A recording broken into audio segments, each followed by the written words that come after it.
Na próxima dimensão. Livro psicografado por Carlos Antônio Bacelli, pelo espírito Inácio Ferreira. Capítulo 3. É verdade, Inácio, respondeu Odilon com precisão. Neste exato momento, é possível que estejamos rodeados de entidades espirituais, habitantes de outras esferas, não aquelas às quais teremos natural acesso pelas leis que regem os princípios da evolução. Fica difícil traduzir em palavras, mas estou me referindo àqueles seres que povoam dimensões paralelas à que presentemente habitamos. Por falta de melhor terminologia, digamos que as esferas espirituais diferentes como se imbricam umas dentro das outras, coexistem sem se tocarem.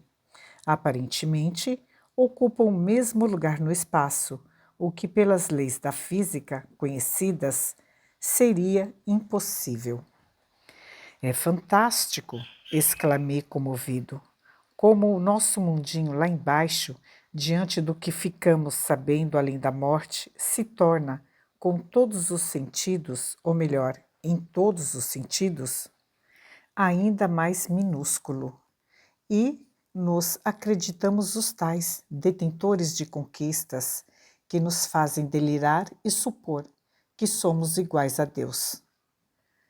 A forma humana, continuou o estudioso amigo, no diálogo que me despertava a curiosidade, em comparação a outras mais aperfeiçoadas, que sequer cabem na nossa imaginação, é por demais primitiva, animalesca mesmo. O espírito, em si, é energia, luz. Assim como as nossas formas de manifestação se quintessenciam, a energia espiritual se eteriza, ao ponto de identificar a criatura com o Criador.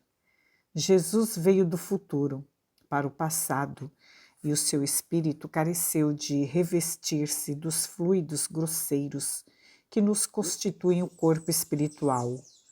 O Mestre, aproximando-se gradualmente da atmosfera terrestre, foi experimentando sucessivas transfigurações, até naturalmente materializar-se. Por esse motivo, muitos defendem a tese do corpo fluídico. Inconscientemente, sim, Inácio, só que se esquecem de admitir a última fase de semelhante transfiguração, a do corpo carnal. Jesus, mesmo ele, não teria poderes para derrogar as leis que vigem no universo para todos os seres. O seu luminoso espírito, que efetuou a sua trajetória evolutiva em outros mundos, fora do nosso sistema solar, encarnou sobre a Terra uma única vez e não representou uma farsa na tarefa que cumpriu. A sua encarnação, com certeza, deve ter-lhe custado mais do que a própria crucificação. A sua intimidade com os elementos da natureza era tamanha que ele transformava a água em vinho, multiplicava pães e peixes, regenerava células enfermas nos processos de cura, antevia os acontecimentos, acalmava os ventos e as tempestades, e o próprio chão estremecia quando ele se punha a orar. Desculpe minha pergunta, mas como sou novato por aqui, não disporemos, Odilon, na dimensão em que nos situamos, veículos que nos possibilitem atravessar fronteiras? Explico-me melhor. Na Terra, embora a ciência ainda esteja engatinhando, dispomos de naves espaciais que, vencendo a gravidade, são destinadas a conduzir-nos aos demais planetas do sistema. O homem já pisou o solo lunar e prepara-se para uma abordagem a Marte. Naves robôs têm fotografado Júpiter e Saturno. Dentro de mais alguns lustros, é possível, por exemplo, que o homem passe um final de semana num desses orbes. Gracejei com o exagero. O que antes permanecia nos domínios da ficção está se tornando realidade. Eu sei aonde você pretende chegar, Inácio. Temos, sim, pesquisas avançadas nesse sentido, e alguns já se encontram realizando incursões interdimensionais, visitando a nossa dimensão espiritual mais próxima, sem, é claro, que se tenham que se despojar do perispírito. Você sabe que, através do corpo mental, podemos, em estado de desdobramento, ter acesso a outras esferas. Não, eu não estou me referindo a viagens astrais ultra sofisticadas. Quero saber se, em estado de lucidez, nos seria possível, à semelhança dos astronautas, visitar a próxima dimensão e dar uma espiadela. Espiadela, exclamou Odilon sorrindo. Gosto de conversar e estar com você, Inácio, porque não me deixa esquecer de que ainda sou um homem, ou seja, um ser humano. Aproveite, pois, quando estiver mais bem ambientado por aqui, talvez você venha a perder essa espontaneidade.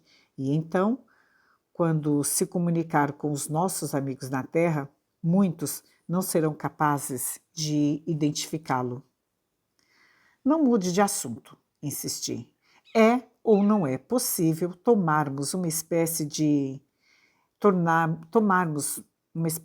espaçonave e observarmos a vida nas vizinhanças do nosso presente habitat espiritual?